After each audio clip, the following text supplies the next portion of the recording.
Bonjour à tous, c'est l'heure du Chidouche de Rav Yitzhak Abrabenel sur la paracha Toldot. Dans la paracha, on nous raconte l'épisode de la vente du droit d'aînesse de Esav à Yaakov.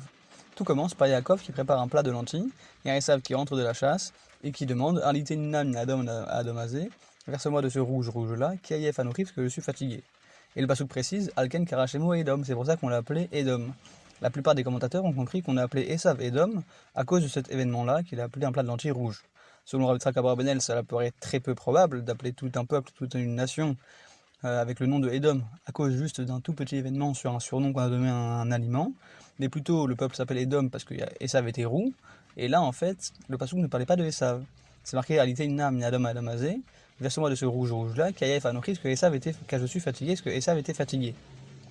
Et le pasuk précise Alken Karachemo Edom. C'est pour ça, comme il était fatigué, qu'il a appelé le plat de lentilles rouge, parce qu'en fait, il a juste dit donne-moi le truc rouge que tu es en train de préparer. Il était tellement fatigué qu'il n'avait pas reconnu le plat de lentilles. Et c'est pour ça que Alken Karachemo, le nom des lentilles rouges. Donc c'était pas le nom de Esav. Alors, dans cet épisode, Yaakov tient absolument à acheter la Bechora à Esav. Il faut se poser deux questions. Déjà, pourquoi Yaakov tient-il autant à acheter la Bechora? Et puis, qu'est-ce qu'il va dire à Yaakov? Qu'est-ce que Yaakov va dire à Esav pour négocier? Alors, on peut se poser la question pourquoi Yaakov tient absolument à acheter la Bechora, le droit d'aînesse. Est-ce que c'était pour hériter une double part, comme le Bechor? Probablement que non, on n'a jamais entendu d'indication que la famille d'Yitzhak manquait de moyens. Yitzhak était en effet très riche, il n'y avait pas de souci d'argent dans la famille, et donc du coup ils auraient pu très bien hériter tous les deux et être riches. Peut-être alors que Yaakov cherchait à avoir le kavod qu'on doit donner à l'aîné. Mais ça peut pas être ça, parce que Yaakov, dans la paracha Vaishlach, il s'appelle Eved, il s'appelle serviteur face à Esav, et il appelle Esav Adoni, son maître. Donc c'est pas pour l'héritage ni pour le kavod. Alors pourquoi tient-il absolument à devenir le Bechor?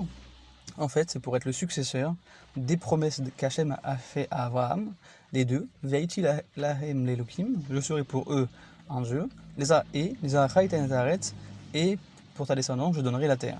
Il y a deux promesses, c'est-à-dire que nous serons un peuple pour Hachem et Hachem sera notre Dieu, première promesse, et puis il nous donnera la terre d'Israël.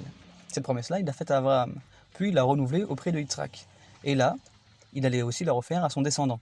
Et Yaakov se disait que c'est impossible que la promesse, les deux promesses qu'Hachem a fait à Abraham et Yitzhak, se transmettent à Yaakov et Esav en même temps. Parce que les deux, Yaakov et Esav, étaient trop différents dans leur nature, dans leur caractère, dans leur façon de penser, dans leur foi, dans leur croyance. Ils étaient trop différents et donc du coup il en fallait forcément qu'un seul. Et on va dire que Esav, il s'intéressait pas du tout à la dvekut b'Hachem, il s'intéressait pas du tout à s'attacher à Hachem, ni même à obtenir sa Hashgacha, sa providence. Et donc du coup, Yaakov était plutôt, vu qu'il suivait la lignée de Abraham et Yitzhak, était plutôt le digne successeur de la Bechora, de la promesse qu'Hachem a fait à Abraham et Yitzhak. Mais il avait un doute. Yaakov avait un doute, parce que, puisqu'il n'est pas l'aîné, peut-être qu'il ne méritait-il pas les promesses. Et donc du coup, il a un doute sur qui va se poursuivre cette promesse-là d'Hachem, à Abraham et Yitzhak.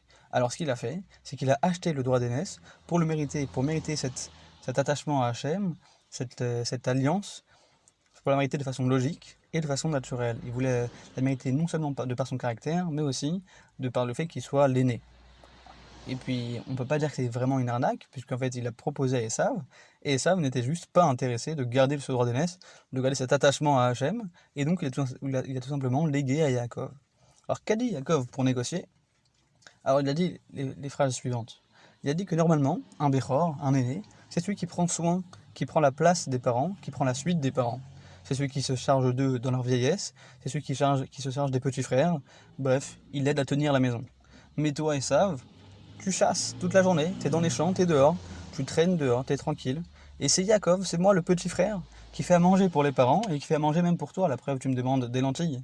Donc du coup, voici le deal, voici la proposition. Soit tu reprends ton rôle, toi et Esav, de grand frère, et donc du coup tu gères la famille à ma place, soit officiellement, ça y est, tu me transmets ta place de un peu chef de famille, de grand frère, et en tant que responsable de la famille, tu me laisses ta place.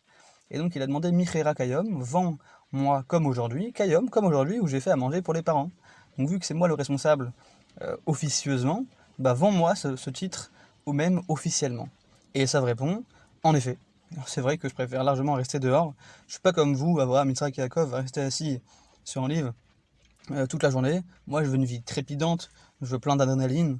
Du coup, même l'héritage de Yitzhak, ça m'intéresse pas parce que je vais sans doute mourir avant lui. vu que je veux avoir une vie de folie. Ani Anochi, Ani Olech Lamout, moi je vais mourir. Donc la Mazeli Bechora, à quoi me sert ce droit d'aînesse? Je vais rien hériter des parents de toute façon, et je compte pas du tout hériter ni les biens matériels, ni les biens spirituels, parce que le lien divin ne m'intéresse pas, car il n'était pas croyant, Esav ne croyait pas aux promesses qu'Hachem a fait à Abraham. Et donc du coup, on remarque ici qu'Esav a mal placé sa priorité, et a placé sa priorité plutôt sur la vie du monde, de ce monde-ci, et n'a pas pensé au principal, c'est-à-dire la monde future. Shabbat shalom.